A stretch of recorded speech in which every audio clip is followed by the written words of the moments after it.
کہ یار میں تو ایمان لے کر ہی دنیا سے نہیں آیا، اگر ایمان لے کر کے آیا ہوتا تو میں قبر کے جوابات دے دیتا۔ اس وقت مجھے گھٹن ہوئی، اللہ رحم کرے مجھ پر، میں تو ایمان ہی لگتا دنیا سے لے کر نہیں آیا، اس لیے تو قبر کے جوابات مجھ سے نہیں ہو پا رہے ہیں۔ وہ شخص کہتا ہے میں اسی کشمکش میں تھا کہ اچانک میں نے دیکھا بہت خوبصورت کپڑے والے، بہت خوبصورت حسن و جمال والا ایک شخص میری قبر میں داخل ہوا۔ سبحان اللہ۔ اچھا، قبر میں بھی کوئی داخل ہو سکتا ہے؟ قبر میں کوئی کسی کے داخل ہو سکتا ہے؟ کوئی آپ کا کتنا بھی پیارا ہو، کتنا بھی جگر کا ٹکڑا ہو، کیا کوئی قبر میں داخل ہو سکتا ہے کسی کی مدد کے لیے؟ کوئی نہیں داخل ہو سکتا۔ صاحب قبر کے اوپر آپ سے سلام دعا کر کے واپس، مگر وہ کہتا ہے ایک خوبصورت شخص جس سے خوشبو کی لپٹ آ رہی تھی وہ میری قبر میں داخل ہوا اور اس نے مجھے کہا کہ پہلے سوال کا جواب ربی اللہ، میرا رب اللہ ہے۔ سبحان اللہ۔ دوسرے کا جواب دے دین اسلام، میرا دین اسلام ہے۔ اور تیسرے کا جواب دے اشہد ان محمد عبدہ ورسولہ صلی اللہ علیہ وسلم۔ یعنی میں سوالات قبر میں پھنس چکا تھا، جوابات نہیں مل رہے تھے، مگر میں نے اسی بیچ میں کسی آنے والے کو دیکھا اور اس نے مجھے قبر کے جوابات بتائے، میں نے قبر کے جوابات دیے۔ پھر میں اس سے پوچھتا ہوں اے اللہ کے بندے تو ہے کون جو قبر کی اس کالی کوٹری میں بھی میری مشکل کشائی کے لیے آ گیا، میری حاجت روائی کے لیے آ گیا، میری مدد کے لیے تو قبر میں پہنچ گیا، آخر تو ہے کون؟ اللہ اکبر۔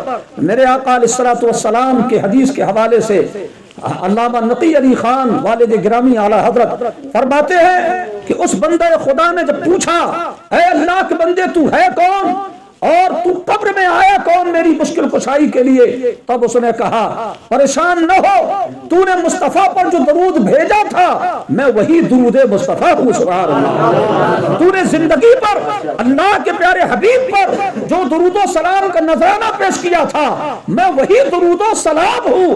اللہ نے آج مجھے قوت دے کر بھیجا ہے، طاقت دے کر بھیجا ہے، پاور دے کر کے بھیجا ہے اور مجھے حکم دیا ہے کہ میں قبر میں تیری مشکل کشائی کروں۔ سبحان اللہ۔ میں قبر میں تیری حاجت روائی کروں، قبر میں تجھ پر اگر عذاب آتا ہے تو اللہ نے مجھے دور کرنے کا اختیار دے کر کے پہنچایا ہے۔ سبحان اللہ۔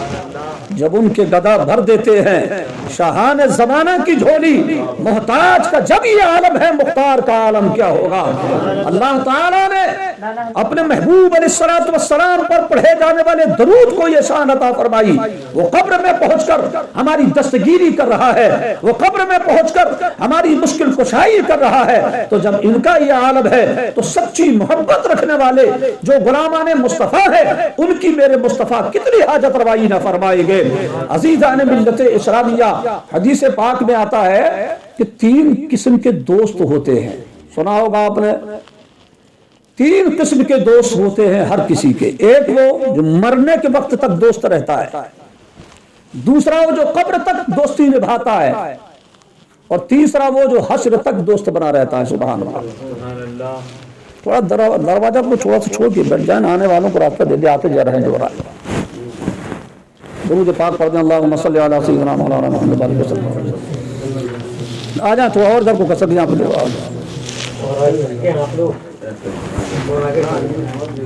جگہ ہے، جگہ ہے بالکل۔ تقریر کے درمیان اپنا ایک مزاج ہوتا ہے ہر کسی کا کہ تھوڑا سا شائستگی اور بالکل مجمع میں وہ چیز طاری رہے تو اس سے باتوں کا بھی اثر ہوتا ہے۔ 3 دوست، ایک وہ جو موت تک ساتھ، وہ ہے دولت، جب تک موت نہیں ہوئی دولت کافی کام آ جایا کرتی ہے، اور دوسرا ساتھی وہ جو قبر تک، وہ ہیں ہم اور آپ۔ مرنے والے کو لے گئے، باعزت طریقے سے سپرد خاک کر دیا، پہنا دیا، نماز جنازہ پڑھ لی، سب کچھ کر دیا، عطر پھول سب ہار لگا دیا، سب کام کر دیا، اور جب اس کو قبر کو برابر کیا تو اپنے بھی مٹی جھاڑی اور گھر اپنے اپنے چلے آئے۔ یہ 2 دوست ہو گئے، ایک موت تک ساتھ دیتا ہے اور دوسرا قبر تک ساتھ دیتا ہے، اور تیسرے دوست وہ ہے جو قبر سے حشر تک تمہارا ساتھ دیا کرتے ہیں۔ سبحان اللہ۔ وہ دوست کون ہے؟ اعمال صالحہ۔ سبحان اللہ۔ وہ نماز ہے، روزہ ہے، حج ہے، زکات ہے، سبحان اللہ کا ورد ہے، الحمدللہ کی تسبیح ہے، اللہ اکبر کی صدائیں ہیں، لا الہ الا اللہ محمد رسول اللہ کی صدائیں ہیں، استغفار ہے، یہ مساجد کا بنانا، یہ مدارس کا بنانا، یہ بیواؤں کی مدد کرنا، حاجت مندوں کی ضرورت پوری کرنا، یہ وہ مقدس اعمال ہے جنہیں اللہ تعالیٰ قبر میں ہمارا ساتھی بنا کر داخل فرماتا ہے اور انہیں حکم دیتا ہے کہ تم قبر میں ہی اس کے ساتھ ہو، اور جب یہ حشر میں ہوتے تب بھی تم اس کے ساتھ اٹھنا۔ سبحان اللہ۔ اللہ تعالیٰ ایسے دوست بنانے کی توفیق رفیق عطا فرمائے، ایسے والے نہیں جو کسی لائق نہیں ہے، ایسے دوست اللہ ہم کو بنانے کی توفیق عطا فرمائے۔ اچھا، یہ جو اعمال صالحہ ہے کیا دنیا میں ہمارا کام نہیں کرتے؟ کیا یہ دنیا میں بھی ہم کو فیض عطا کرتے ہیں؟ دنیا میں بھی ہم کو یہ سکون عطا کیا کرتے ہیں؟ جو یاد خدا میں مشغول ہوتا ہے، یہ اعمال صالحہ دنیا میں سے تسلی اور تشفی دیا کرتے ہیں، اس کی قلب کو سکون ملا کرتا ہے، بڑی بڑی آفتیں مصیبتیں اس پر آتی ہے مگر بڑا مطمئن وہ بندہ رہا کرتا ہے جو ذکر خدا میں زندگی کو گزارا کرتا ہے۔ حضرات، تو درود پاک اللہ تعالی ہم اور آپ کو کثرت سے پڑھنے کی توفیق رفیق عطا فرمائے۔ حضور غوث اعظم رضی اللہ تعالیٰ عنہ کی محفل میں ہم حاضر ہیں، اللہ رب العزت ہم اور آپ کی حاضری کو قبول فرمائے، ہر عمل میں اللہ ہمیں خلوص عطا فرمائے، للہیت عطا فرمائے، دکھاوے سے بچنے کی توفیق رفیق عطا فرمائے۔ رسول پاک علیہ الصلوۃ والتسلیم کی بارگاہ میں حضرت جبریل امی حاضر ہیں۔ حضرت جبریل کو حضور دیکھتے تھے، صحابہ تو دیکھتے نہیں تھے۔ حضرت ابو ذر غفاری تشریف لائے، حاضر بارگاہ ہوئے، میرے آقا علیہ الصلوۃ والتسلیم سے حضرت جبریل امی نے عرض کیا، یا رسول اللہ یہ ابو ذر غفاری آ رہے ہیں۔ سبحان اللہ، یہ ابو ذر غفاری آ رہے ہیں۔ حضور نے پوچھا کیا تم بھی ابو ذر کو جانتے ہو؟ اللہ اکبر، کیا تم بھی ابو ذر کو جانتے ہو؟ عرض کیا یا رسول اللہ دنیا سے زیادہ ملائے اعلیٰ میں یعنی فرشتوں کی جماعت میں ابو ذر کی دھوم مچی ہوئی ہے۔ سبحان اللہ، دنیا والوں سے زیادہ ابو ذر کو ہم ملائکہ جانتے ہیں۔ سبحان اللہ۔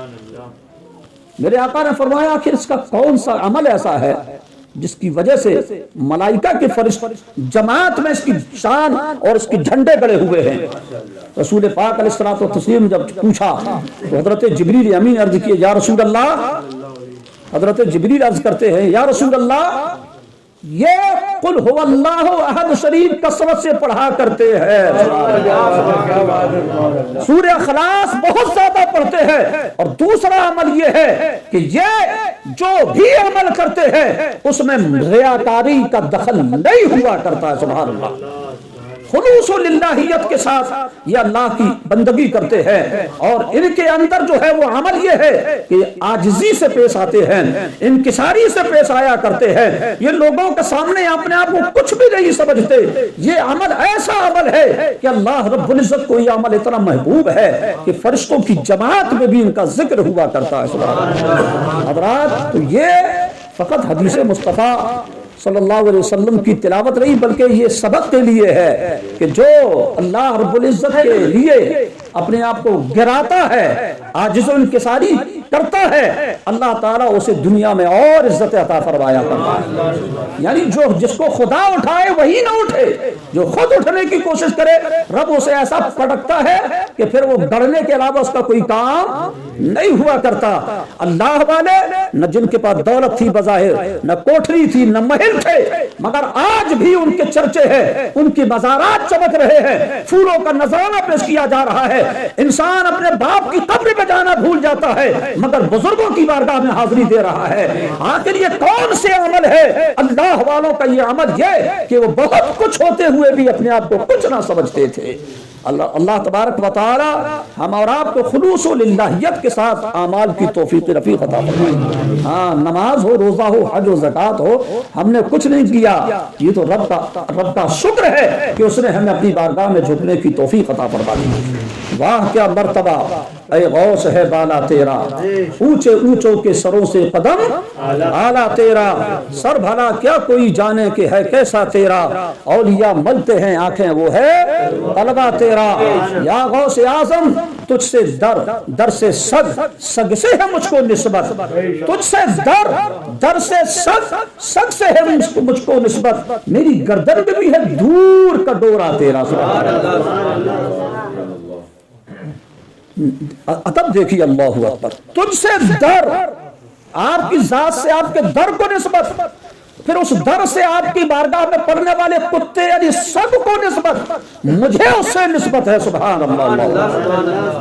یعنی عاجزی کہ میں اس لائق کہا کہ ڈائریکٹ آپ سے اپنے آپ کو جوڑوں، تجھ سے در سے سگ اور سگ سے ہے مجھ کو نسبت، یا غوث میری گردن میں بھی ہے دور کا ڈورا تیرا۔ سبحان اللہ۔ یہی تو وہ ادب ہے میرے آقا اعلیٰ حضرت کا کہ انہوں نے اللہ تبارک و تعالیٰ کے محبوبوں نے کہاں سے کہاں میرے رضا کو پہنچا دیا۔ سبحان اللہ۔ وادی رضا کی کوہ ہمارا رضا کا ہے، جس سمت دیکھیے وہ علاقہ رضا کا ہے۔ وہ یاد مصطفیٰ پہ مرا کرتے ہیں، اللہ انہیں ایسے ہی نام عطا فرمایا کرتا ہے۔ اللہ اکبر اعلیٰ حضرت کہتے ہیں تو حسنی حسینی کیوں نہ محی الدین ہو۔ سبحان اللہ۔ تو حسنی حسینی کیوں نہ محی الدین ہو، اے مجمع خضر بحرین ہے چشمہ تیرا۔ سبحان اللہ۔ یعنی آپ حسنی بھی ہیں اور آپ حسینی بھی ہیں، والد کی طرف سے آپ حسنی سید اور والدہ کی طرف سے آپ حسینی سید۔ سبحان اللہ۔ سرکار غریب نواز بھی حسنی حسینی سید ہے۔ سبحان اللہ۔